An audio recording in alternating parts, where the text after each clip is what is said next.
गेले 10-15 दिवस झालं या पिंपरी चिंचवड शहरामध्ये कुदळवाडीमध्ये मोठ्या प्रमाणात अतिक्रमणावरती कारवाई केली जात आहे. त्याच परिस्थितीत आज या ठिकाणी मोठी आग लागलेली आपल्याला दिसून येत आहे.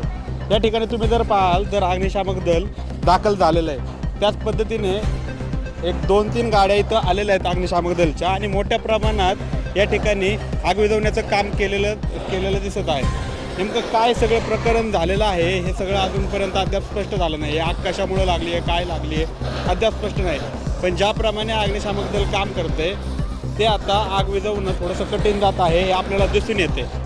ही आग का लागलेली आहे आणि काय प्रकरण झालेलं आहे यांच्याकडून जाणून घ्या. स्क्रैप और फ्रिज का गोडाउन है, ऑटोमेटिक हीट होके लगा है. अच्छा, याच्यामध्ये आता किती दुकानं म्हणजे पाडलंच होतं पण किती एक दुकान है, फक्त एक दुकान. एक दुकान आहे. आता आग वाढणार आहे का अजून विजल्यात समय आहे नहीं काय? नहीं, वो नॉर्मल हो जाएगा. नॉर्मल हो हाँ, जाईल. नॉर्मल हो जाएगा. ठीक आहे, थँक्यू. या पुढं अजून आपण बघूया की या प्रमाणात ज्या प्रमाणात ही आग लागलेली आहे सगळे एकंदरीत सगळीकडे कुदळवाडीत धुरळा उडत आहे आणि त्याच पार्श्वभूमीवर आता धूर देखील आपल्याला कुदळवाडीत दिसून येत आहे.